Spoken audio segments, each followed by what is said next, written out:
देवगन के साथ। नमस्कार, मैं हूं अमीश देवगन। इस कार्यक्रम का नाम ही है ये देश है हमारा। लेकिन वाकई क्या ये देश हमारा है? आज सवाल उन नेताओं से जो सब कुछ कर रहे हैं। देश हित के नाम पर हमारे नेताओं का सब्र आखिर टूट ही गया। पिछले एक हफ्ते में जो नेता शहीदों के नाम पर बड़ी बड़ी बातें कर रहे थे, उनकी सच्चाई सामने आ गई। क्योंकि शोक के 13 दिन भी नहीं बीते हैं और उससे पहले ही नेताओं के सियासी सब्र टूट चुके हैं और शहीदों के नाम पर सियासत का गंदा घिनौना खेल शुरू हो गया है। पहले ममता बनर्जी, बंगाल की मुख्यमंत्री, मैदान में उतरी, मैदान में कूदी। फिर कांग्रेस की बारी आई और अब अखिलेश यादव से लेकर उमर अब्दुल्ला तक, राहुल गांधी तक सब मैदान में कूद पड़े हैं। सवाल बीजेपी के नेताओं पर भी उठ रहा है, आखिर ये कैसी सियासत है जिसमें ना मौका देखा जा रहा है ना दस्तूर। लेकिन बड़ा सवाल यही है, क्या देश की जनता ऐसी सियासत को स्वीकार करेगी? क्या शहीदों के नाम पर सियासत करने से वोट मिल जाएगा? आज इसी पर होगी जनता के बीच से ये देश है हमारा की ये बड़ी परिचर्चा। क्योंकि हम सवाल पूछेंगे, क्योंकि इस देश में इन युवाओं का खून खौलता है जब शव घर पे आ रहे होते हैं और हमारे नेता सवाल खड़े हो रहे होते हैं, कर रहे होते हैं। पाकिस्तान से लड़ने की घड़ी है, लेकिन हम घर के अंदर लड़ाई लड़ रहे हैं। यह कैसी सियासत है जनाब? 2019 का चुनाव कोई जीते कोई हारे, लेकिन यह देश नहीं हारना चाहिए, यह देश जीतना चाहिए। यह सबसे बड़ी बात है।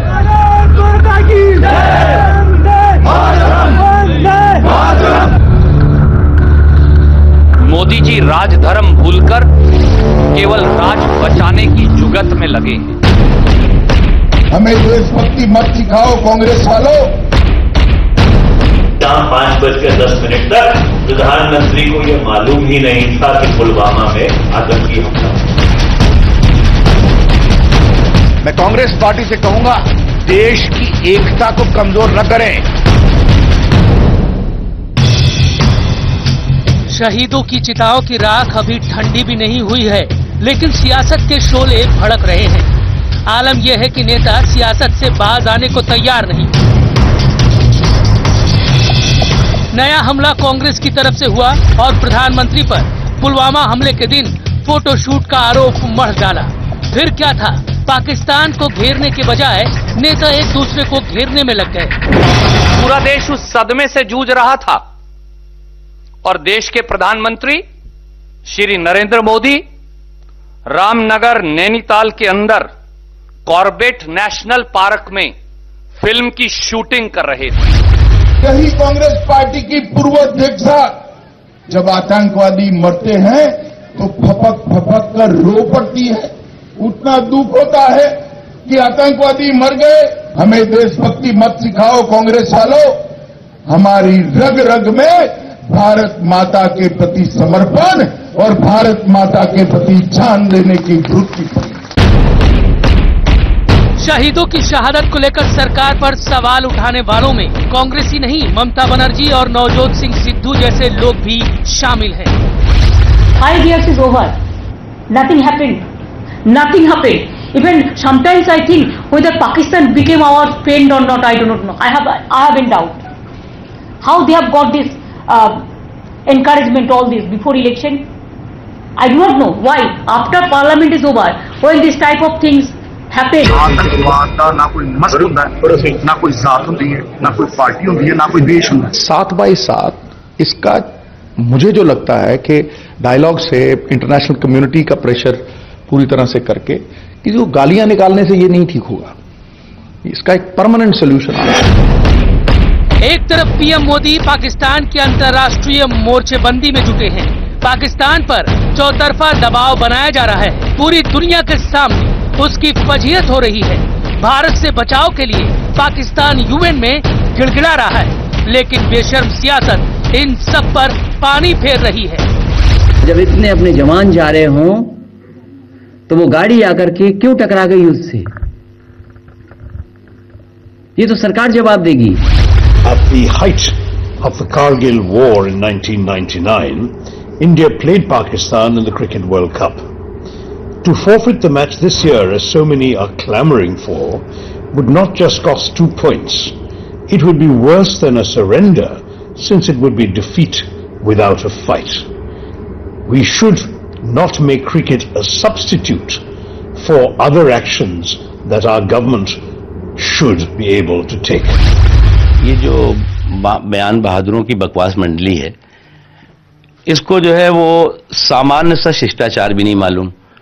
उसे ये भी नहीं मालूम कि किस स्तर पर, किस लेवल पर देश की सुरक्षा और देश के सम्मान और स्वाभिमान को सर्वोपरि रख करके बातें हो रही हैं। अगर हम आपस में ही भिड़ते रहेंगे तो पाकिस्तान से कैसे लड़ेंगे? क्या शहीदों की शहादत पर सियासत जरूरी है? आज ये देश है हमारा में इसी पर होगी गंभीर चर्चा। आज सरकार और विपक्ष दोनों में ही ये बहस हो रही है कि तेरी चादर ज्यादा सफेद है या मेरी चादर। वक्त वक्त की बात है, इस देश ने वो दौर भी देखा है जब दुश्मन के खिलाफ सरकार और विपक्ष कंधे से कंधा मिलाकर खड़े रहते थे। चाहे वो चीन के खिलाफ 1962 की जंग हो, तब विपक्षी नेता के तौर पर अटल बिहारी वाजपेयी ने कहा था कि चीन ने हमारी छाती पर पैर जमा दिए हैं। हम स्वयं को लज्जित और परास्त महसूस करते हैं। बहस इस पर होनी चाहिए कि चीन के शिकंजे से अपनी जमीन को वापस कैसे लिया जाए। हम क्या करने जा रहे हैं? तो वहीं 1971 के युद्ध में पाकिस्तान के 2 टुकड़े करने पर इंदिरा गांधी को विपक्ष ने जमकर उनकी तारीफ करी थी और उन्हें कई उपनाम भी दिए थे। लेकिन आज की सियासत में सर्जिकल स्ट्राइक को फर्जिकल स्ट्राइक कहा जाता है, उसके सबूत मांगे जाते हैं और जवानों की शहादत को चुनाव से जोड़ा जाता है। ये वाकई हम सब के लिए, नेताओं के लिए शर्मिंदगी की बात है। और आज ये देश है हमारा में यही सवाल हम पूछेंगे। पहले इन युवाओं को मैं स्वागत करना चाहता हूं जो तिरंगा झंडा लेकर यहां पर खड़े हैं। अपने लिए ताली बजाइए और जय हिंद कहिए। और उन हमर जवानों के लिए जो इस देश पर कुर्बान हो गए हैं, जिन्होंने शहादत दी अपनी, उनके लिए जय हिंद कहिए। अब मैं अपने पैनलिस्ट को इंट्रोड्यूस कराता हूं। मेरे साथ आज चर्चा में कौन कौन है। सबसे पहले मेजर जनरल रिटायर्ड के सिन्हा, जिन्होंने कई जंगें लड़ी। आपके लिए हम ताली बजाते हैं सर, बहुत बहुत स्वागत है आपका, बहुत बहुत स्वागत है। बीजेपी के कद्दावर प्रवक्ता डॉक्टर संबित पात्रा, आपका अभिनंदन है।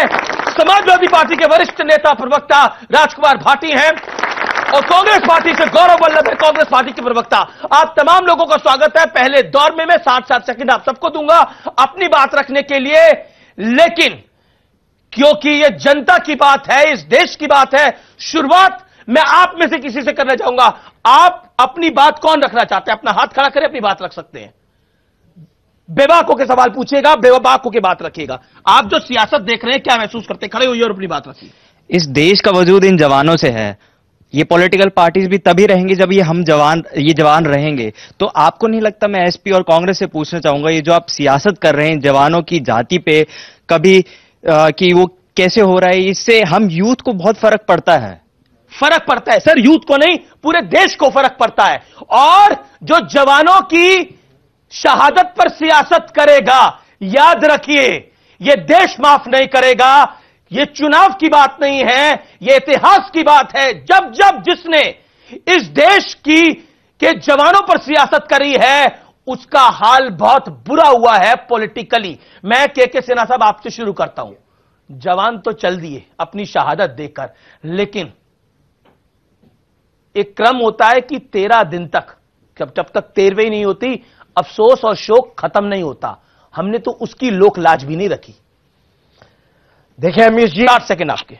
कोई भी ऐसा देश जिस मुकाम पे भारत खड़ा है, वो विश्व के अंदर में एक शक्ति की तरह खड़ा है, मगर वो इन हरकतों से जो देश के अंदर है, नॉट की जो शक्ति हमने देखी, जो ऊर्जा देखी, उन नेगेटिव फोर्स जो चंद कुछ लोग जो सत्ता और कुर्सी के पीछे अपनी सत्ता के लिए करते हैं, उससे देश इतना कमजोर होता है। और मैं बताना चाहता हूं कि हमारे पास इतनी बड़ी शक्ति है। ये केवल कॉम्प्रिहेंसिव नेशनल पावर की जो बात करते हैं जी, तो मिलिट्री पावर्स, इकोनॉमिक पावर, जो डिप्लोमेसी है, या हम जो देख रहे हैं ये पानियों का, सब्जियों का नहीं जाना, ये इतनी बड़ी शक्ति है और हम एक छोटे से देश जो कि एक रोग स्टेट हो, हम उसको अपने लाइन पे नहीं ला पाते हैं। और क्यों? क्योंकि इसके लिए लोगों के पैर खींचे जाते हैं। जी, आपके 7 सेकंड हुए। राजकुमार भाटी, आपको मैं मौका देता हूं। राजकुमार भाटी, सियासत के तो बहुत दौर आपको देखने को मिलेंगे, सियासत तो अरसे तक चलती रहती है, लेकिन क्या शहादत पे भी सियासत होनी चाहिए? जब हमला हो रहा था तब भी एक प्रेस कॉन्फ्रेंस हुई, 2 दिन बीच में चुप रहे और फिर तीसरे दिन से वही काम शुरू कर दिया। बताइए 2019 इतना महत्वपूर्ण है कि शहादत को भूल जाए? ये देश सबका है और देश के हर नागरिक को देश से प्यार है और सैनिकों की शहादत हर किसी को दुख है और शहादत पर राजनीति नहीं होनी चाहिए। लेकिन या तो आपको जानकारी नहीं है या आप जानबूझकर छुपाना चाहते हैं। जी, राजनीति की शुरुआत बीजेपी की तरफ से हुई। 3:38 पर शहादत हुई हमारे सैनिकों की। 6:30 पर अमित शाह जी का ट्वीट है, अयोध्या में हम मंदिर जरूर बनाएंगे। शहादत को उन्होंने श्रद्धांजलि नहीं दी, मंदिर का जिक्र किया। अगले दिन प्रधानमंत्री उत्तर प्रदेश में रैली करते हैं और कहते हैं मुझे उत्तर प्रदेश ने पिछली बार बहुत आशीर्वाद दिया था, इस बार उत्तर प्रदेश और ज्यादा मुझे आशीर्वाद दे। अभी आपने कहा कि 13वें दिन तक तो शोक रहता है, तो ये भारतीय जनता पार्टी पर लागू नहीं होता। अब 2-3 दिन बाद ही जाके शिवसेना से गठबंधन करते हैं, उसका ऐलान करते हैं मुस्कुराते हुए। और इनके एक सांसद हैं साक्षी महाराज, वो जिस वाहन में सब लदे हुए हैं उसके आगे खड़े होकर मुस्कुरा के इस तरह जनता का अभिवादन करते हैं। ये शहादत पर घटिया राजनीति नहीं है? इनके एक मंत्री हैं सत्यपाल सिंह, वो अंत्येष्टि में शामिल होते हैं शहीदों की में जी, और वो बैठ के ठहाके लगा रहे हैं, उनकी फोटो अखबारों में छपी है। 7 सेकंड आपके हो गए, आपने अपनी बात को रखा, लेकिन आपने बोला कि राजनीति नहीं होनी चाहिए थी, गठबंधन की बात नहीं होनी चाहिए थी। अभी हाल फिलहाल में आपने मायावती और अखिलेश यादव दोनों ने गठबंधन करा है। मुझे समझ में नहीं आता कि मैंने ये कहा शुरुआत भारतीय जनता पार्टी ठीक है। अब मुझे लगता है कि 2 विषयों को अलग अलग रखना चाहिए जो कि महत्वपूर्ण है, लेकिन आपने अपनी बात को रखा। संबित पात्रा, आरोप आप पर है कि शहादत पर आपने राजनीति शुरू करी, क्या कहना चाहते हैं? देखिए अमीश भाई, एक माहौल बहुत अलग सा है और किसी भी राष्ट्र के इतिहास में ऐसा बहुत कम समय आता है जब सभी कुछ भुला के हर कोई एकजुट हो जाता है और सबको लगता है कि जो हमारा दुश्मन है उससे कैसे निपटा जाए। ये तिरंगा है, तिरंगा के बीच में जो चक्र है वो काल चक्र है, अर्थात आज हम हैं कल कोई और होगा, मगर ये तिरंगा सदैव रहेगा। ये कुछ दिनों की भी एकता नहीं हो सकती है क्या? हमारे 45 जवानों की शहादत हुई है, पाकिस्तान हमारी सरकार के ऊपर, भारतवर्ष के ऊपर और मोदी जी के ऊपर अटैक कर रहा है। मोदी जी एक व्यक्ति नहीं है, मोदी जी इस समय भारत के प्रधानमंत्री हैं। क्या हम सब इकट्ठे नहीं रह सकते हैं?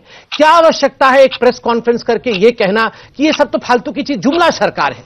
क्या आवश्यकता था कल कांग्रेस पार्टी को यह कहना कि ये होम ग्रोन टेरर है, पाकिस्तान का आतंकवादी नहीं है, एंड सो कॉल्ड टेररिस्ट है, जो बॉम्ब ब्लास्ट कराता है, सुइसाइड आतंकवादी, उसको आप कहते हैं कि सो कॉल्ड टेररिस्ट है। इमरान खान भी तो यही कह रहा है कि ये हमारे आतंकवादी नहीं है, ये तुम्हारे घर के आतंकवादी है। कांग्रेस और इमरान खान में क्या फर्क है, मुझे आज ये बता दीजिए। जी गौरव वल्लभ, अब आपका समय है 7 सेकंड का, अपनी बात को रखें।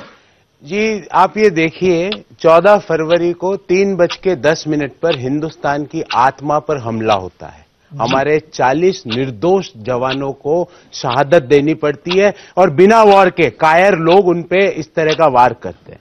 दुख क्यों होता है? जब ये तस्वीर सामने आती है 5 बजे डीडी न्यूज की, इस तस्वीर में क्या है देखिए आप, ये असलियत है प्रधानमंत्री जी की।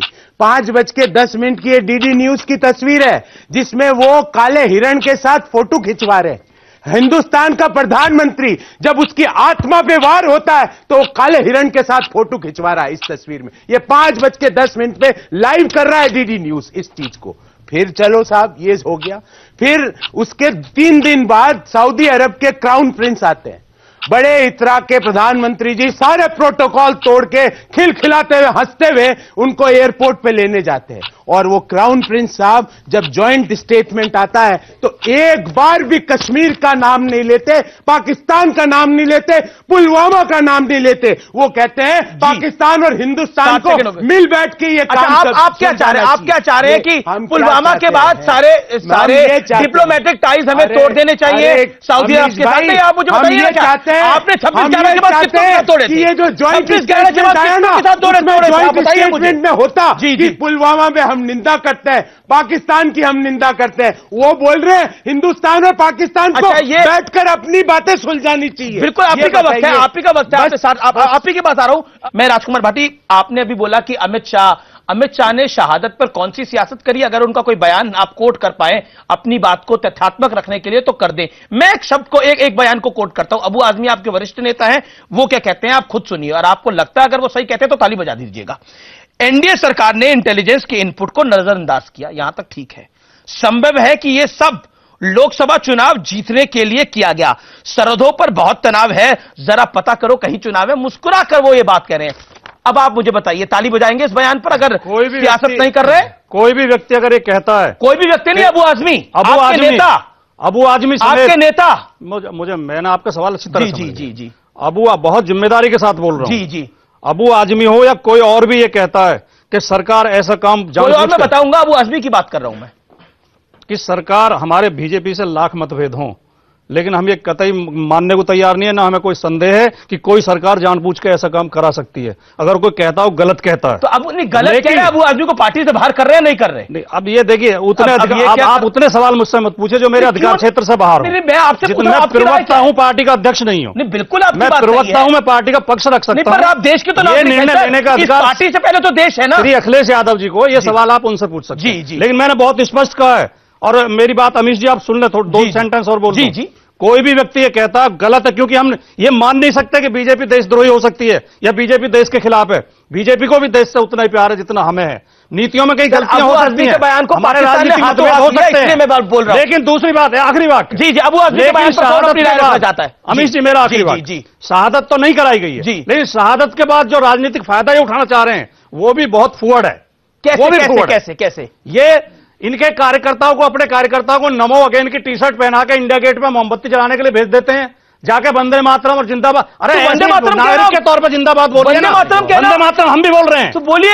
मैं कह रहा हूं पार्टी की टी शर्ट कहना चाहते हैं। जब पूरा देश का खून खौल रहा है, पूरे देश के लोग हाथ में तिरंगा लेकर, मोमबत्तियां लेकर के पूरे देश की एक शक्ति, एक जन समर्थन, एक जनशक्ति पैदा कर रही है, तो उसमें किसी को यदि कोई टी शर्ट पहन करके इंडिया गेट में मोमबत्ती जलाता हो, उसमें यदि राजनीति आपत्ति हो, तो इससे सर मेरा वंदे मातरम कहने वाले बीजेपी वाले कैसे हो सकते हैं? वंदे मातरम हो ही नहीं सकते। वंदे मातरम आपने कहा नहीं कहा अभी? तो अभी बीजेपी के क्या? अभी बीजेपी के कैसे? अभी बीजेपी के कैसे? भारत माता की जय। जी क्या बात कर रहे हो आप? सम्मित। लेकिन पॉइंट इस समय यह है कि जब आपके नेता जब पार्थिव शरीर को लेके जाया जा रहा है तो साक्षी महाराज किस खुशी में हंस रहे थे वहां पर? यह सवाल भी बनता है अमीश भाई, किस खुशी में हंस रहे थे? क्या आप माफी मांगेंगे उस बयान पर, उनके बिहेवियर पर? बिल्कुल ये खराब बिहेवियर, मगर अमीश भाई प्लीज एप्पल और ऑरेंजेस में फर्क देखिए। किसी ने मुस्कुराया गलत बात है, अपने बॉडी लैंग्वेज। इसको मैं एप्पल और ऑरेंज नहीं सुनिए, आप एक मिनट सुनिए ना, मैं बता रहा हूं जो गलत है वो गलत। मेरी बात सुनिए जी। एक प्रेस कॉन्फ्रेंस एक चीफ मिनिस्टर करती है कि ये भारत सरकार ने अटैक कराया है कॉन्स्पिरेसी के अंतर्गत इलेक्शन को ध्यान में रखकर, और एक व्यक्ति गलत जगह पे गलत तरीके से मुस्कुराता है। ये दोनों का कंपैरिजन होना चाहिए कि नहीं? मैं तो कहता हूं अगर साक्षी महाराज ने मुस्कुराया है कहीं तो गलत है, मगर जो अबू आजमी, ममता बनर्जी और ओमर अब्दुल्ला कह रहे हैं कि कहीं ना कहीं कॉन्स्पिरेसी की बू आ रही है कि ये इंडिया ने ही कराया है, इसका और उसका कंपैरिजन मत करिए, और धिक्कार का विषय है। ऐसे नेताओं को कंपैरिजन मैं नहीं कर रहा। सुनिए, ऐसे नेताओं को मैं आपसे अपील करता हूं, हमारे तो हाथ बंधे हुए हैं, मैं उस पार्टी का नहीं हूं जिस पार्टी में ममता बनर्जी है, मगर आपके हाथ खुले हुए हैं। ईवीएम मशीन पे जब बटन दबाएं तो याद रखिए इस देश का भविष्य क्यों नहीं मांगूंगा? और कैसे लड़े? कैसे लड़े? हम गोली से लड़े क्या? सड़क पे गोली से लड़े क्या? और कैसे लड़े? आप कहते हैं कि इंडिया ने अटैक कराया, मैं कहता हूं ऐसे लोगों को भारत की राजनीति से हटा देना चाहिए जो अपने ही देश के ऊपर उंगली करके कहते हैं कि हमने आतंकवादी हमले कराए। हिम्मत कैसे हुई ममता बनर्जी की ये कहने की? मैं बताऊंगा। कि हम क्या आप जानते हैं? मैं बताऊंगा। इंडिया ने कराया है। मैं बताऊंगा। इंडिया ने कराया है। मैं बताऊंगा। बताइए ना। अखिलेश यादव ने बोला गाड़ी कैसे आ गई? इंडिया ने कराया है। अखिलेश जी ने एक शब्द भी गलत नहीं बोला। अखिलेश जी ने कहा गाड़ी कैसे आ गई? सुनिए, 7 जनवरी से इंटेलिजेंस इनपुट थी कि बड़ा हमला हो सकता है। वो सीआरपीएफ के जवान लगातार पत्र लिख रहे थे केंद्र सरकार को, हमें एयरलिफ्ट करा दिया जाए, रास्ते बंद हैं। ना तो केंद्र सरकार ने कह रहे हैं पर ध्यान दिया, ना उन्हें एयरलिफ्ट कराया। ये एक इतना इत्तेफाक कैसे है? एक देखिए गुरुवार को, मैं आपको इत्तेफाक बताता हूं, गुरुवार को इमरान खान, गुरुवार को पाकिस्तान की तरफ से रिएक्शन आता है, गुरुवार को रिएक्शन आता है तमाम विपक्षी पार्टियों की तरफ से। आप कह रहे हैं कि विपक्ष राजनीति कर रहा है, जो बयान आ रहे हैं वो राजनीति वाले भी हैं, लेकिन आप लोगों को जवाब देने की क्या आवश्यकता है? अमित शाह कह रहे हैं कि जेएनयू में जाकर टुकड़े टुकड़े की बात करने वालों का समर्थन करने वाली कांग्रेस हमें देशभक्ति ना सिखाए। आपको जवाब देने की क्या जरूरत है? क्यों नहीं जवाब देंगे? कल जब इन्होंने प्रधानमंत्री के बारे में सारी झूठी झूठी बातें कही, बहुत सारी बातें तो ऐसी है जो हमने नहीं कही थी। पहले दिन मैं आपको बताता हूं, पहले दिन जब 40 ताबूत रखे हुए थे, राहुल गांधी जी खड़े थे श्रृंखलाबद्ध तरीके से, उनके पॉकेट से मोबाइल निकलता है। वो शॉट देखा, हम सबने देखा, शॉट देखा है आप सबने। अभी तक मैं चुप था, आपके शो में बता रहा हूं। आप जानते थे क्या कर रहे थे वो? मुझे भी वो गेम्स के बारे में पता नहीं है, मैं इतना नहीं जानता हूं, अपडेटेड नहीं हूं। और कोई पबजी करके खेल है मोबाइल में, बगल में हमारे मंत्री भी हैं, सबने देखा है पबजी खेल रहे थे। राज्यवर्धन राठौर, मैं नाम नहीं लूंगा जी। हम ये सब बातों को एक डिसेंसी में मेंटेन कर रहे थे। वो शॉट किसी ने पबजी खेल रहे थे, 40 ताबूत जब वो पबजी खेला जाता है जी। के मैं आपकी बताता हूं, आपकी बताता हूं रमेश भाई जी, मैं आपके चैनल के माध्यम से जनता से कहना चाहता हूं, 40 जब ताबूत पड़े हो, सामने खड़े हो, मतलब लोग खड़े हो, 40 ताबूत, आपको झुक जाना चाहिए सलाम करने के लिए। आप पबजी खेल रहे हैं, ये आप एक पार्टी के प्रेसिडेंट हैं। अब के सिरा भी कुछ कह रहा था, समझ पता एक सेकंड, लेकिन एक मुझे समझ में नहीं आई, कांग्रेस पार्टी को होम ग्रोन टेररिज्म क्यों दिखाई दे रहा है? कौन कह रहा है? आपने तो बार बार कह रहा हूं यार, अभी तो 13वीं नहीं हुई शहीदों की, अभी तो शहीदों की 13वीं नहीं हुई और आपने सियासत शुरू कर दी है। मिलो कहते हैं आतंक का देश नहीं है, पाकिस्तान की कायराना हमले का होम ग्रोन टेररिज्म स्टेटमेंट में तो कोई जिक्र करो सर, ये क्या हो रहा है देश को? आप फोटो खिंचवा रहे हो और खिलखिला के हंस रहे हो। एक छोटी सी बात, एक छोटी फौजी कुछ कहना चाह रहे हैं, 10 सेकंड की बात जी। जब सलमान साहब यहाँ आ रहे हैं, मोहम्मद बिन सलमान साहब, उन्होंने जॉइंट डिक्लेरेशन में कोई बात नहीं करी। एक सेकंड बात, सिर्फ आपको 30 सेकंड कह दीजिए, मैं आपको फिर मौका दूंगा, मैं आपको फिर 1 मिनट आपके पास आऊंगा। के सिरा आप अपनी बात रखना चाह रहे हैं, लेकिन जिस तरह से ममता बनर्जी ने बोला कि लोकसभा चुनाव से पहले कैसे हो रहा है, आतंकवादियों के लिए लोकसभा चुनाव क्या और संसद क्या? देखिए अमीश जी, प्रॉब्लम यही है। और होम ग्रोन टेररिज्म पे आप क्या कहना चाहते हैं, जो बात कांग्रेस की प्रेस कॉन्फ्रेंस में निकल के आई? होम ग्रोन टेररिज्म, ये बात तो पाकिस्तान कह रहा है। देखिए, होम ग्रोन टेररिज्म का मतलब है कि टेररिज्म भारत की धरती से पैदा हो रहा है, सीधा सा मतलब। गौरव वल्लभ देखिए, 2 चीजें हैं।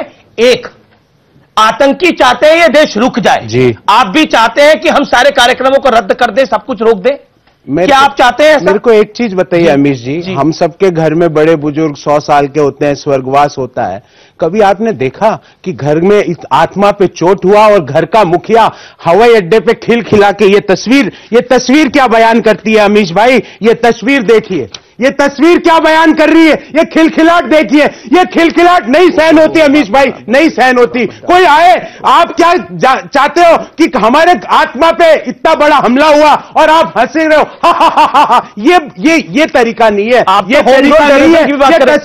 ये तस्वीर जो बयान करती है ना, वो अपने आप में सब कुछ कहानी देना चाहती है। दूसरी बात, जो हमारे सैनिक ने, जो हमारे ऑफिसर जनरल बात की, बहुत मेजर जनरल साहब ने बात की, तजुर्बेकार है, इनका सम्मान है, देश के लिए इन्होंने बड़े बड़े युद्ध लड़े। वो कह रहे हैं कि उन्होंने जो बात बोली समझी भी आपने कि नहीं समझी? मैं समझ रहा हूं मेजर जनरल साहब, दुख क्या होता है जब कॉन्स्टिट्यूशन पद पे बैठा व्यक्ति तथागत रॉय, वो क्या कहते हैं कि कश्मीरियों को मारो, उनके शॉल मत लो, उनकी दुकानें जला दो। मेजर जनरल साहब, अभी एजेंडा, एक दिन भी संवैधानिक पद पे रहने की जरूरत है? क्या होगा फिर? प्राइम मिनिस्टर ने उसको निष्कासित किया। अगर प्राइम मिनिस्टर को लगता है कि ये गलत है तो उनको निष्कासित करके उनके ऊपर राष्ट्रद्रोह का मुकदमा लगाना चाहिए। नवजोत सिंह सिद्धू को चैनल हटा सकता है, लेकिन कांग्रेस नहीं हटा सकती। आप अपना जवाब दीजिएगा। देखिए, अभी प्रधानमंत्री के बारे में कुछ कहा गया, एक बात मैं बता दूं, ये वो प्रधानमंत्री हैं जिन्होंने अपना होली दिवाली कभी नहीं मनाया है। हमेशा होली दिवाली वो आर्म्ड फोर्सेस के साथ मनाते हैं। मैं उस दिन का वाकया, क्योंकि मैं पार्टी का आधिकारिक प्रवक्ता हूं, बता देता हूं। वो लगभग 11 बजे जिम कॉर्बेट प्री निर्धारित कार्यक्रम के अनुसार, क्योंकि टाइगर कंजर्वेशन के लिए वो प्रोग्राम था, वो पहुंचे। ढिकाला करके जिम कॉर्बेट के अंदर जगह है, वहां पे नेशनल ज्योग्राफिक के साथ मिलकर टाइगर कंजर्वेशन पे कार्यक्रम चल रहा था। 3:10-15 पे ये अटैक, डास्टर्डली अटैक जो है वो हुआ। प्रधानमंत्री जी के पास जब खबर आई मूसलाधार बारिश हो रही थी, वहां नेटवर्क्स नहीं होते हैं, प्रधानमंत्री जी भीगे कपड़ों में ही अपने गाड़ी में, जहां नेटवर्क उनकी स्पेशल नेटवर्क होती है, वहां बैठ के 45 मिनट तक लगातार होम मिनिस्टर और अजीत डोभाल जी से वो बातचीत करते रहे। तुरंत वहां से भीगे कपड़ों में ही बैठ के, क्योंकि हेलीकॉप्टर जी उनकी थी वो उड़ नहीं सकती थी, मूसलाधार बारिश हो रही थी, भीगे कपड़ों में प्रधानमंत्री वहां से 3.5 घंटे तक लगातार अपनी गाड़ी में चले, बिना किसी सिक्योरिटी प्रोटोकॉल के। जो उनकी एसपीजी थी उसके साथ बरेली पहुंच के वहां से फ्लाइट लेके दिल्ली आए। किस प्रकार की राजनीति हो रही है? आप उनको इस प्रकार का प्रधानमंत्री बोल रहे हैं, आप हिंदुस्तान को झुका हुआ दिखाना चाहते हैं। और एक बात मैं आपके शो में डंके की चोट पे कह दूं, विकास का काम हिंदुस्तान का रुकेगा नहीं। कोई आतंकवाद में दम नहीं है कि हिंदुस्तान को एक दिन के लिए क्या एक सेकंड के लिए भी रोक के दिखा दे, क्योंकि पाकिस्तान और आतंकवाद यही चाहते हैं कि हमारे ट्रेन रुक जाए, हमारी फ्लाइट्स रुक जाए, यह देश झुक जाए और यह देश आतंकवाद के आगे घुटना टेक दे। हम हल्ला बोल के कहते हैं आर पार की लड़ाई है, इंडिया एक सेकंड के लिए नहीं झुकेगा जी, मार एक सेकंड नहीं झुकेगा जी। या तो बोल दो डीडी न्यूज फर्जी है चैनल है, हटाओ उसको। 4:30 बजे प्रधानमंत्री 3:10 पे हमला होता है, 4:30 बजे रुद्रपुर में मोबाइल से इलेक्शन रैली चुनाव को संबोधित कर रहे हैं। ये विकास है? ये कौन सा विकास है? शहादत घर में शव पड़े और लोग वहां संबोधित कर रहे हैं मोबाइल से, ऐसा विकास नहीं चाहिए। सवाल हमारे मैं फिर एक वीडियो में दिखाऊंगा प्रधानमंत्री ये तस्वीर देखिए, लोग हाथ खड़े हो रहे हैं, पब्लिक कुछ कहना चाहिए। पब्लिक बच्चों को भी सवाल पूछ दीजिए। ये 4:30 ये वोट करेंगे। घड़ियाल के साथ फोटो है। अच्छा, ये फोटो आपने कई सारे दिखा दिए, ये फोटो देखिए। अच्छा, सवाल बारे में बताइए। सवाल आपसे गौरव वल्लभ, सवाल सुनिए। सर, 14 फरवरी को एक दिन नहीं हुआ था जब हमने नवजोत सिंह सिद्धू का बयान सुना, उसके बाद हमने इमरान खान के जवाब पे अमरिंदर सिंह का भी जवाब सुना।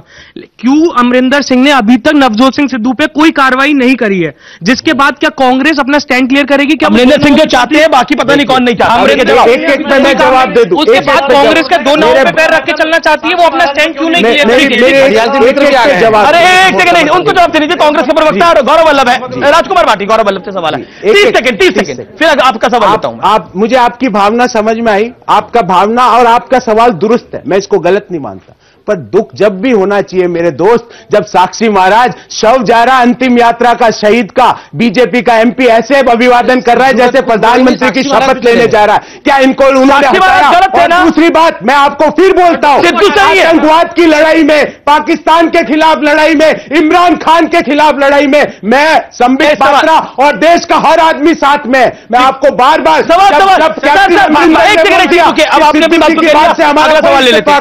राहुल गांधी जी, ठीक है, एक सेकंड, गौरव वल्लभ देश के साथ, गौरव वल्लभ भाषण नहीं, सवाल अगला सुन लीजिए। सवाल किससे है? संबित जी, मेरा सवाल आपसे है। सर, हम बड़ी बड़ी बात करते हैं, हम इजराइल की तरह जवाब देंगे, हम अमेरिका की तरह जवाब देंगे सर, लेकिन आज हमारी देश की हालत यह है कि हम दूसरे देशों से सेकंड हैंड प्लेन मंगवा रहे हैं। क्या किया है आपने इतने सालों में? 126 रफाल आने वाले थे, 36 रफाल आए हैं। सर, डिफेंस की हालत बहुत खराब है, उसके लिए क्या कर रहे हैं सर? ये भी भावना है संबित पात्रा। हम बार बार कहते हैं कि हम जवाब देंगे, कड़ा और बड़ा जवाब देंगे। जवाब 40 सेकंड के अंदर जायज है। इन्होंने कहा कि 70 सालों तक कुछ नहीं हुआ, 5 सालों में आप क्या कर रहे हैं?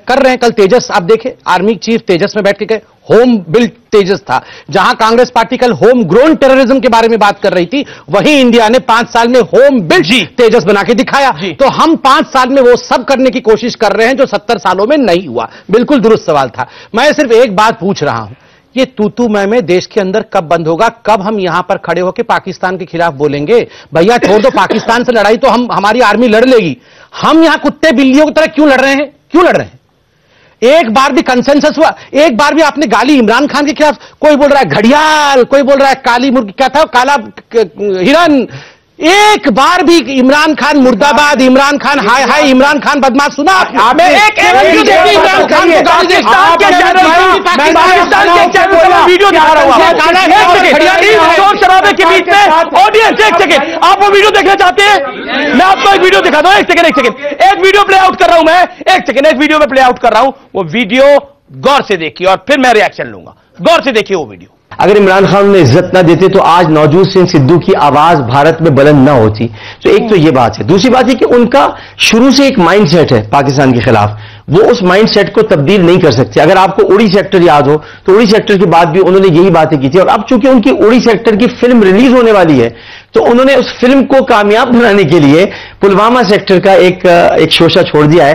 तो ये आइंदा तहकीकात के बाद पता चल जाएगा कि मोदी के सारे दिमाग की कारस्तानी है और मोदी इलेक्शन हारेंगे और कांग्रेस वहां पर इलेक्शन जीतेगी। ठीक है, ये वीडियो पे अपने देखिए, जब देश लड़ रहा है ये ऐसी बच रहा है, जोकर की तरह बात करता है मेरा भाई, जोकर की तरह बात मत कर। देश को जरूरत है आज, और आज जोकर को ना कर रहे हो। ये देखिए रामलीला हो रहा है मुझे, आदमी जोकर की तरह बात करता है। बड़ी सीरियस डिबेट है, क्यों बोला हम मर्यादा को बनाए रखें। आप लोगों ने वीडियो देखा, कोई कुछ कहना चाहता है? आप कुछ कहना चाहती है? एक सेकंड मैडम, क्या कहना चाहती है? सर, एज ए यूथ हमको बहुत दुख होता है ये सब देख के कि शहीद की फैमिलीज को आश्वासन देने के बजाय कि आप ये चीज दोबारा रिपीट ना हो, यहाँ पे एक दूसरे पे उंगली उठाई जा रही है कि हम तो गलत है ही लेकिन तुम ज्यादा गलत हो। मेरा वीडियो दिखाने का तात्पर्य था, ममता बनर्जी कह रही है कि इलेक्शन से पहले मोदी ने कराया।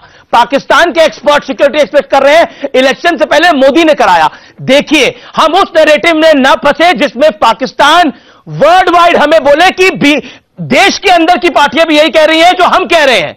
ये देश के लिए नेगेटिव होगा। मेरा कहने का तात्पर्य है, जो समझ जाए वो समझदार है और जो ना समझे वो देश के लिए नुकसान करेंगे। और मैं अपने व्यूअर्स को ये कहना चाहता हूं, जो शहादत पर अपनी सियासत करेंगे, जो शहादत पर अपनी रोटियां सेकेंगे, ये देश उन्हें माफ नहीं करेगा। ये एक चुनाव की बात नहीं है, ये साल दर साल की बात है। आप देखिए क्या कुछ हो रहा है। इमरान खान से लेकर पूरे पाकिस्तान के सिक्योरिटी एक्सपर्ट एक ही बात कहने में लगे हैं कि नरेंद्र मोदी ने ये चुनावों से पहले कराया। लेकिन असल बात है ये पाकिस्तान का आतंकी कृत्य है और ममता बनर्जी से लेकर तमाम लोगों को यह सोच लेना चाहिए, यह देश रहेगा तो राजनीति हो सकेगी। गौरव वल्लभ आपकी भी, भाटी साहब आपकी भी, डॉक्टर पात्रा आपकी भी, और आपको तो के सिन्हा साहब मैं क्या कहूं। आप, मुझे पता है कि इस वीडियो के बाद आपका फर्स्ट रिएक्शन क्या होगा, आप मुझे बताइए। ये सामान्य बात नहीं है और मैं ऐसे कई वीडियोस दिखा सकता हूं, ऐसे कई वीडियोस दिखा सकता हूं, लेकिन क्योंकि मैं अपने देश की भावना को घात नहीं करना चाहता, मैं नहीं दिखा रहा। इस वजह से क्विकली कैसे देखिए अमित जी, मैं आपको एक बहुत अंदरूनी बात बताता हूं। जीएचक्यू हेडक्वार्टर रावलपिंडी के अंदर में आज से 2 साल पहले एक डेस्क खोला गया था और उसमें वो पॉलिटिकल डेस्क है और उसके अंदर में आइडेंटिफाई करना है कि कौन लीनियज है पाकिस्तान के अंदर। जी, और मैं नाम नहीं लेने जाता, पाकिस्तान के अंदर जाकर के लोग बोलते हैं कि एक पर्टिकुलर पार्टी को लाने के लिए इसको निकालिए। तो इसका फायदा पाकिस्तान जैसे आतंक चला के करता है, अब पॉलिटिकल पार्टियों के अंदर घुस करके करने वाला है और देश के टुकड़े जो कहता है ना 1000 कट देगा, उसने आइडेंटिफाई किया है कि यह रास्ता हम लेंगे। जी, गौरव वल्लभ, संबित पात्रा और राजकुमार भाटी, देखिए आप तमाम जिम्मेदार लोग हैं, क्या कहना चाहते हैं? ये वीडियो हमने दिखाया, उसके अलावा लगातार सियासत अपने चरम पर है। अमीश भाई, अभी 4 दिन पहले पाकिस्तान के सेनेट में एक रिपोर्ट आया है जिसका नाम है फर्स्ट रिपोर्ट। ये फर्स्ट रिपोर्ट के एक पेज में इंडिया को किस प्रकार से आघात पहुंचाना है, इसमें एक पैराग्राफ है। कहा गया है कि जो फॉल्ट लाइंस इंडिया के है, कास्ट सिस्टम हो गया है, हिंदू मुस्लिम दलित, इस बेसिस पे इंडिया को तोड़ना है और अंदर से तोड़ना है। आप देखिए, अभी जो उरी तो हुआ, उसके बाद अभी जो पुलवामा हुआ है, पुलवामा में 45 हमारे शहादत प्राप्त जवानों की कास्ट स्ट्रक्चर क्या है, वो एक आर्टिकल छपी है। बिल्कुल, एक बड़ी भद्दी मैगजीन के अंदर वो सुनिए, मेरी बात सुनिए, पूरी सुनिए। कितने की हायर कास्ट लोग नहीं मरे हैं, लोअर कास्ट लोग मर गए हैं, ये भी आर्टिकल छपा। मेरा निवेदन है कि उसे कोर्ट ना करा जाए, क्योंकि ऐसे आर्टिकल को एक पैसे की ख्याति नहीं, सुनिए, जो देश के विरोध में एक्सपोज करना है। गौरव वल्लभ, आपका समय है। आपने देखिए सारी बातें एक तरफ, होम ग्रोन टेररिज्म की बात, आपको क्या करने की आवश्यकता थी? क्या इंडिया टेररिज्म पैदा करता है? मैं अमित भाई इनको याद दिलाना चाहता हूं कि आईएसआई चीफ बोलते हैं कि अमित शाह और नरेंद्र मोदी इंडिया के लिए बेस्ट है, हमारे लिए, वो भी आर्टिकल छपा। फिर ये सऊदी अरेबिया और पाकिस्तान का जॉइंट स्टेटमेंट पढ़िए, इसमें क्या बोल रहे हैं Saudi Prince, underline the need for avoiding politicisation of UN listing regime, means जो अजहर महमूद जो वहां पे बैठ के ये सब प्लान कर रहा है उसको यूएन टेररिस्ट घोषित करने की जरूरत नहीं है। फिर सऊदी बोलता है Imran Khan is doing very good dialogue with India, ये भी लाइन दी हुई है।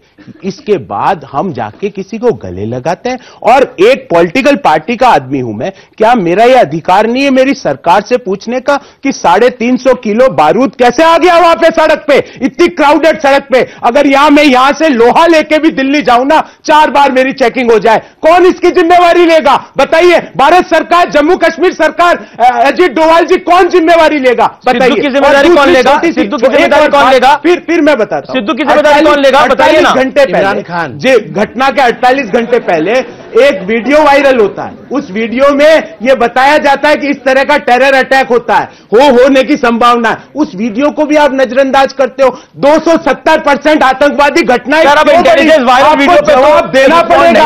आप ड्रामा और जोकर बना करके नहीं निकल सकते। परसों भी पूछेगा ट्रेन में धमाका हुआ, उसमें जैसे मोहम्मद के नाम की एक चिट्ठी निकली, पता लगा वो फर्जी है सब कुछ। तो इसलिए मुझे लगता है वायरल वीडियो पे तो सब कुछ नहीं होता। ये वायरल नहीं है। ठीक है, आपने वो बात रखी है। विदेश मंत्रालय की वेबसाइट पर आखिरी दौर है, समय 30 सेकंड। देखिए आज आइए बाहर निकल गए। आज आप सबने अखबार पढ़ा होगा। हेडलाइन क्या है? UNSC, united nation security council, जो हाईएस्ट बॉडी है यूएन की सिक्योरिटी काउंसिल। भाई एक सेकंड मैं कंप्लीट कर दूं। जी। UNSC, united nation security council ने जेईएम, जैश ए मोहम्मद का पहली बार नाम लिया। फ्रांस और यूके ने रेजोल्यूशन पारित किया, पेश किया। चाइना को भी सपोर्ट करना पड़ा। वही चाइना जो पहले जेईएम के लिए तैयार नहीं होता था। आप जो बोल रहे हैं गले क्यों लग रहे हैं, ये मोदी जी फॉरेन क्यों जा रहे हैं, आज 40 देश हमारे साथ खड़े हैं। घर में बैठ के यहां पर ये क्या है, पबजी खेलने से नहीं होता है भैया। पबजी खेलने से ये डिप्लोमेसी नहीं चलती है। यहां पर आपको it's a serious business sir, it is a serious business. और इसीलिए यूएनएससी में आज ये रेजोल्यूशन पारित हुआ है। इसके लिए एक बार वंदे मातरम का नारा होना चाहिए कि भारत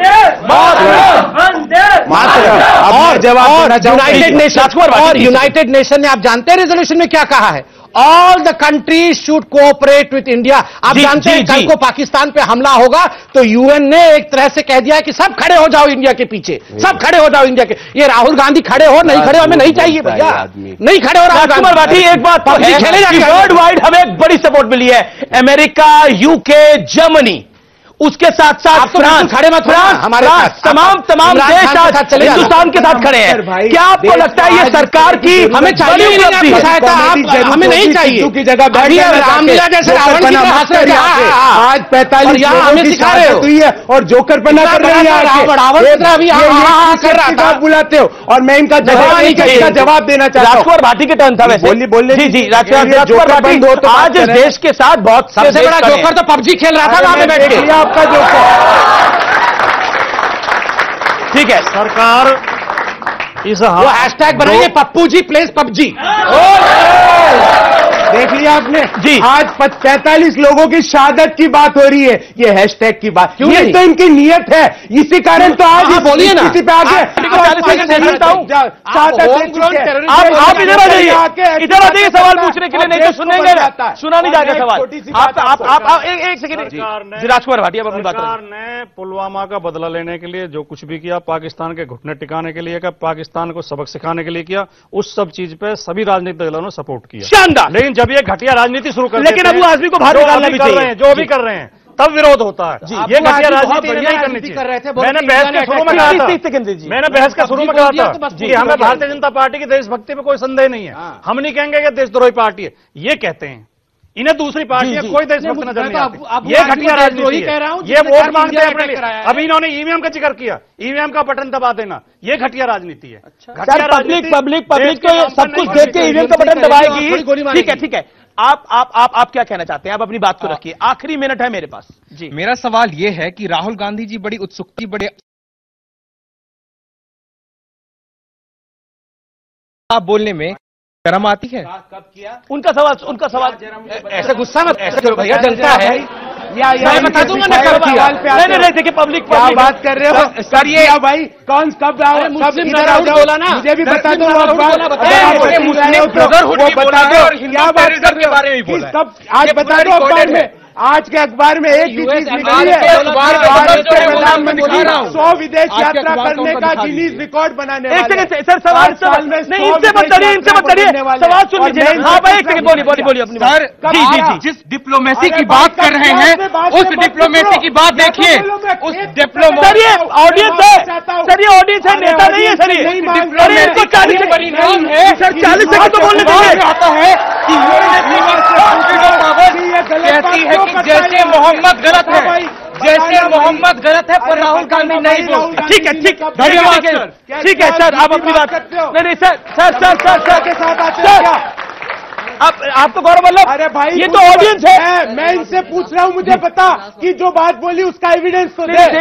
आप ऐसा तो बता, वो बाबा जी के साथ आते हैं क्या? पहले इनको क्या आपने पहले बता खड़ा है, इनसे ले लेते कागज, बताइए, बोलिए कागज दे देते बिहेवियर दिखाइए से पहले। मुझे सर, ये ऑडियंस है, ये युवा है। सर मैं राजस्थान से आता हूँ, मेरा भाई सर सीमा पर शहीद हुआ है। सर ऐसा बहुत, क्या आप आश्वासन देंगे उन परिवारों को जिनका परिवार का एक आदमी वहां पर शहीद होता है और हमारे देश के नेता ऐसे ऐसे बयान देते हैं? सर आप क्या बोलेंगे सर उन्हें? बिल्कुल, मैं तुम्हारे साथ हूँ और भारत के साथ हूँ और नरेंद्र मोदी के साथ हूँ। हिंदुस्तान जिंदाबाद। ऐसे समय में मैं तुम्हारे साथ हूँ भाई। इसके ये आपको और मुझे लड़ाना चाहते हैं, ये आपको और मुझे लड़ाने की कोशिश कर रहे हैं भाई। नहीं, क्योंकि ये फेल हो चुके हैं तुम्हें नौकरी देने में, किसानों को रोज, किसानों को एमएसपी देने में, ये इस तरह बरगलाएंगे तुमको। इसलिए झूठ के चक्कर में मत आना भाई। मैं तुम्हारे साथ हूँ, अगर कभी जरूरत पड़े तो मुझे फोन करना। मैं तमाम लोगों का शुक्रिया इस बहस में जुड़ने के लिए। लेकिन फिलहाल चलते चलते देश हित की बात, हमारे देश के नेता ये भूल जाते हैं कि शहादत को सियासत से जोड़कर वो अपने पैरों पर कुल्हाड़ी मार रहे हैं। अगर ये देश है तो उनकी सियासत है, अगर देश पर संकट आया तो ना सियासत रहेगी ना सियासत करने वाले। ये बात बड़ी जिम्मेदारी से कह रहा हूं क्योंकि ये देश है हमारा। ध्यान आप भी रखिएगा। जय हिंद, नमस्कार।